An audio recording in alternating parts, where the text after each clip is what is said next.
Good morning, students. Welcome to the chemistry class. So, after your half yearly examination, today I am going to start a new chapter, that is metals and non-metals. Now, in this chapter, you will learn about the classification of elements into metals and non-metals based on their properties. Okay, and here also you will learn about the general properties of metals and non-metals. Okay, like luster property, electrical conduction, heat, okay, malleability, ductility, sonority, melting point, boiling point, density, etc. Okay. Next we will discuss the rusting, that is the corrosion of iron. Okay, and how to prevent rusting by different processes are there. Okay, like oiling, galvanization, tinning, okay, chrome plating, like this. Next we will discuss the use of metals, and another type of elements are there having the both properties of metal and non-metals. They are called metalloids. So next we will discuss the metalloids and their uses. Okay, so now we will start this chapter. Okay, that is metals and non-metals. Now all of you know that there are 118 elements. Okay, and maximum elements are in the form of substance or in the form of compound. Okay, the huge amount of substance, okay, in this world are made up of these elements. You already know the definition of element. That element is a pure substance that cannot be converted further into anything simpler than itself by any chemical process or any physical process. Okay, and you know that the term element introduced by first time Robert Boyle in the year 1661. Okay, and these elements are broadly classified into two categories. One is called metals, another is called non-metals. Okay, and there are other classifications also. There are some elements having both the properties of metals and non-metals. They are called metalloids. Okay, like arsenic, antimony, bismuth, okay, silicon. Okay, and another fourth categories are there. They are called inert gases or noble gases. Okay, like helium, neon, argon, krypton, radon, okay, xenon, like this. Okay, so we have broadly classified elements into two categories. Okay, one is metal, another is non-metals.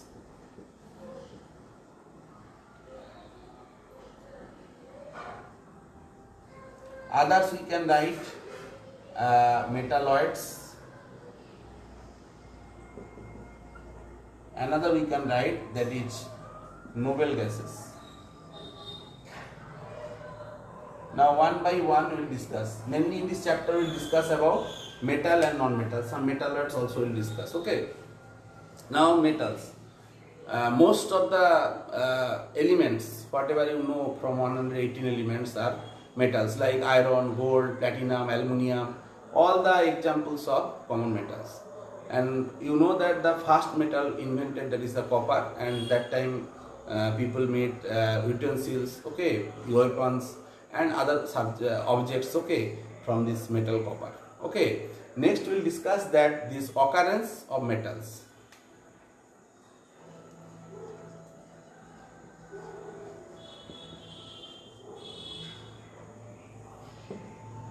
Some metals, okay, are you will find in free state, okay, like gold, platinum, and other metals you will find in the combined states. Okay, and there are some metals like copper, silver, and mercury. Okay, they are also found in the free state to some extent due to their low reactivity. Okay, and maximum of metals you will find in the combined state. Okay, since they are highly reactive and they exist as minerals. Okay, and if you take some sea water, okay, and sea water you will find different types of metals like sodium, you will get potassium, you will get magnesium and calcium.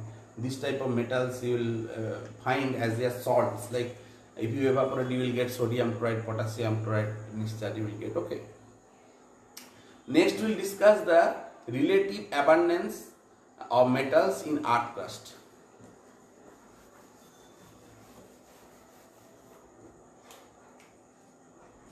Relative abundance of metals in earth crust. The highest percentage metal, okay, that means abundance is very high, that will be the aluminium. So aluminium has the highest percentage or highest abundance, okay, and it will be around 8%. Okay, after aluminium, calcium, iron is there, then calcium is there, then magnesium is there, okay. Iron will be 6%. Okay, next calcium will be, I think, 5%. Okay, and magnesium will be 3%. So next we can tell about sodium. Sodium will be 2.5% as seawater containing sodium chloride. And we are telling about the earth crust. Okay, earth crust you will find 2.5%, and other metals you will find around 2%. Okay, now you have seen that here that aluminium is the most abundance metal in earth crust. Okay, that means on the surface of the earth. Understand what I am telling? Now there is some activity in your book that if you take some aluminium metal, okay, in the form of wire, okay, and if you take some piece of non-metal like coal, okay, now if we beat with a hammer, aluminium wire will slightly become flat, and you can able to prepare some plate also, okay, that is malleable. But if you beat the coal piece, then it will break into small pieces, even you can get some dust also. Okay, so they are not malleable. So it proves that the metals are malleable, but non-metals are not malleable, they are brittle. Okay, and sometimes in different sweet shops you will see that different types of sweets like sandesh, okay, they are covered with silver foils, okay, and as silver is highly malleable, okay, actually we are taking this silver, okay, silver is good for our health purpose also, okay. Sometimes it has some anti-bacterial effect is there, okay. So it is not bad, okay, when we are taking this silver with sweets, okay. Next we will go to the non-metals. Non-metals are very less in number, okay, and if we look at the total number of element is 180. Total number of elements, that will be 118. Okay, so how many metals are there? Okay, so metals will be around 93 these metals. Okay, and how many is how many of them are non-metals? Okay, non-metals will be around 18. Okay, 18 will be the non-metals. And 7 will be the metalloids. Now if you add, you will get 118 elements. Okay. Now non-metals they are very less in number, and metalloid also. Okay. So non-metal, that hydrogen is there, oxygen, nitrogen, carbon, fluorine, chlorine, bromine, iodine, astatine, phosphorus, and the noble gases are also there like helium, neon, argon, krypton, xenon, radon. Okay, then oganesson. Okay, these are exist, okay, as non-metals. Okay, so in this way we can easily tell the can remember the number of the metals and non-metals and metalloids. Metalloids also you know that arsenic, antimony, boron, bismuth. Okay, these are metalloids. Okay, now like metals, non-metals also play a vital role, okay, in everyday's life. We need oxygen for breathing purpose, that means respiration, okay, and carbon is required in the form of carbon dioxide. Okay, carbon dioxide plant is taking for respiration purpose. Without this, for photosynthesis purpose. Okay, Without this, there will be no formation of glucose. Okay, and if you think about any kind of food, generally foods are three types. Okay, foods may be three types. It may be carbohydrate, it may be protein, and it may be fat. And here if you look out their elements, that will be mainly carbon, hydrogen, nitrogen, oxygen. So these elements are present in food. Okay, so these are non-metals. Okay, that is why study of non-metal is very important, and they are playing a very vital role in our everyday life. Hope you can understand. Next, occurrence of non-metals occurs in the earth crust, okay, in combined state as oxides, carbonates, sulfates, okay, and in the atmosphere the non-metals occurs in the both in the free state, okay, like oxygen, O2 gas, okay, nitrogen N2, okay. In the combined state we are getting that carbon dioxide and water, okay, and the most abundant non-metal in earth crust is the oxygen, and nitrogen in air it will be the highest percentage, that will be the around 78%, and oxygen will be around 21%. Okay, now we will discuss a comparison of general properties of metals and non-metals.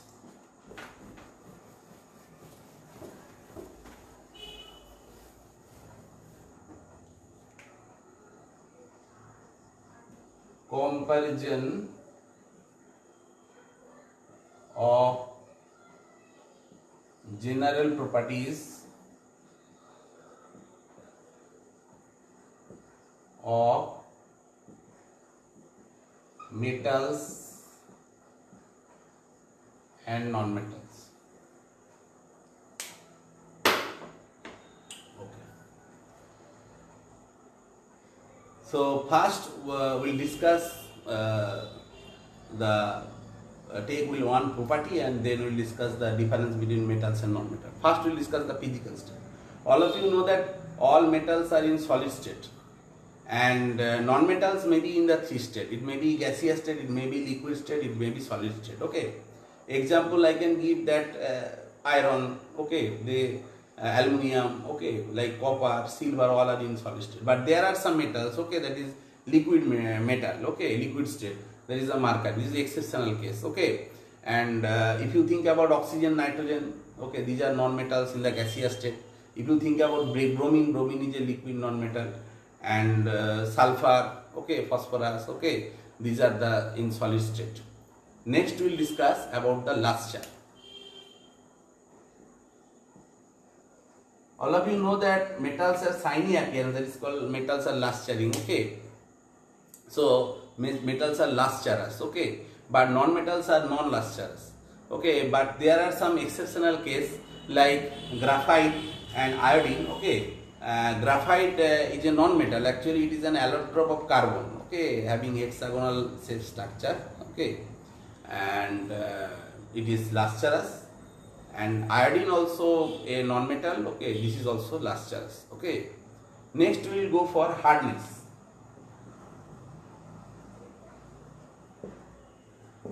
Generally metals are hard, okay, but there are some metals, they are very soft in nature, like sodium, potassium, okay. These metals are very soft and you can cut with a knife, okay, and generally these metals are highly reactive. They are reacting moisture presence in air, and that is why you have to preserve these metals under the paraffin oil or kerosene oil, so that you can cut the contact of the atmosphere, that means oxygen, as well as moisture. Hope you can understand what I am telling. And then we will tell that about non-metals. Non-metals are generally soft, okay, but there are some non-metals, okay, like allotrope form of carbon, that is called diamond, okay. Diamond is the hardest naturally occurring substance. Next we will go for density. Generally metals have high density, okay, and you can think about the metals like gold, silver, platinum, okay, their density is very high. But there are some metals, okay, their density is less. Just now I have discussed that sodium, potassium, okay, these metals are lighter than water, they will float in water, actually they will react with water also. And non-metals generally have less density, okay. There is some exception like iodine, okay, diamond, okay, their density is high. Next one we will discuss ductility.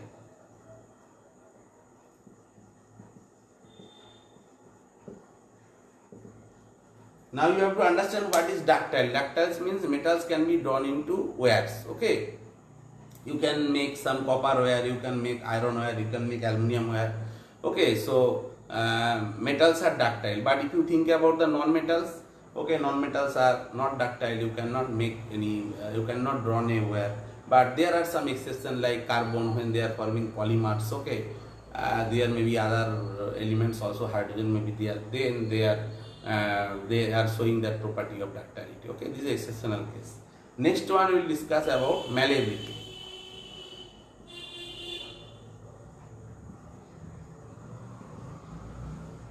Metals are malleable. Malleable means you can prepare a very thin sheet of metal, okay, by beating it or applying pressure, okay, and that is why metals are malleable, okay.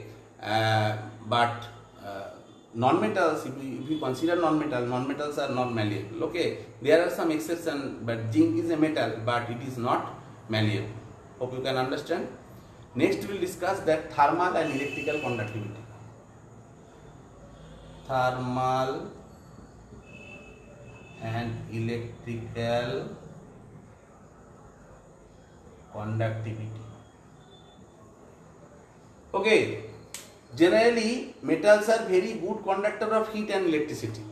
Okay, metals have free electrons, okay, and they easily pass current, okay, and generally for electrical wires, okay, we are using in our home, we are using copper, sometimes we are using aluminum, okay, but silver is a very good, okay, or we can tell it that best conductor, okay, and as cost is very high, generally that is we are not using, okay, and non-metals are generally bad conductor of heat and electricity, but there are some exceptions, that is called graphite, okay. In case of graphite, okay, because of presence of one electron in the carbon, okay, free electron is there, that is why it is a exceptional case that graphite is a very good conductor of heat and electricity, and you will observe that in electrolysis purpose, or even in your home, whatever you are using for in good night, that for mosquito purpose, okay, to remove the mosquito from your home, you are using one rod, okay. That rod may be different color, okay. Now there may be red, there may be green. Actually, it is made of graphite. Graphite is an allotrope of carbon, okay, and this is a very good conductor of heat and electricity. Hope you can understand what I am telling. Next, we will discuss about that sonorous property, okay. If you take some metal and if you heat it, okay, if you start with a very high weight substance, okay, that means hard substance, okay, then definitely that will produce some sound, okay. All of you have seen in school there is bell, okay, and they are beating with a metal rod, okay, and forming huge amount of sound, okay. In church we are every day are listening that the bells, okay, they are ringing, okay, sound is coming. So all metals are generally sonorous, okay. And if you think about the non-metals are not sonorous. They will not produce any kind of sound. Next we will go for tensile strength. Tensile strength.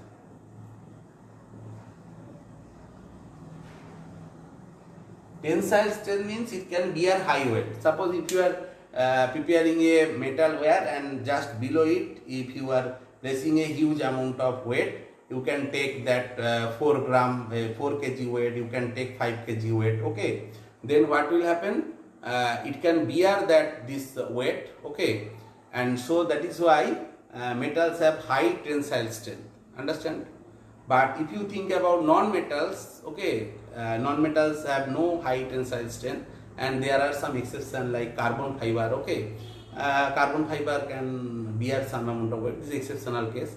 Generally metals are high tensile strength and they can bear a lot of strain, okay, but non-metals are generally having the low tensile strength. Okay. Next we'll discuss about the alloy formation.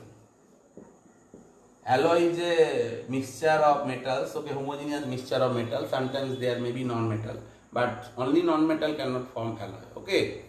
And like bronze, like brass, okay, like magnesium, okay. Different types of alloys are there, like soldier, okay, duralumin, okay. So these are the alloys, okay. There is a mixture of metals, okay, but non-metals do not form alloys. Understand? Now, whenever you are thinking about that steel, okay, in steel there is mixture of iron and carbon. So here we are using non-metal, okay. And finally we will discuss the last point, that is the solubility.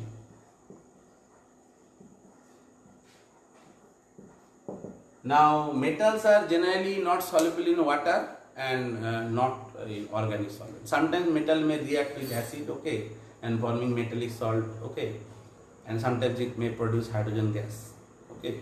But generally non-metals, okay, they can be soluble in water. Sometimes they may be insoluble in water, okay, and other organic solvent also we can use to dissolve non-metals, okay.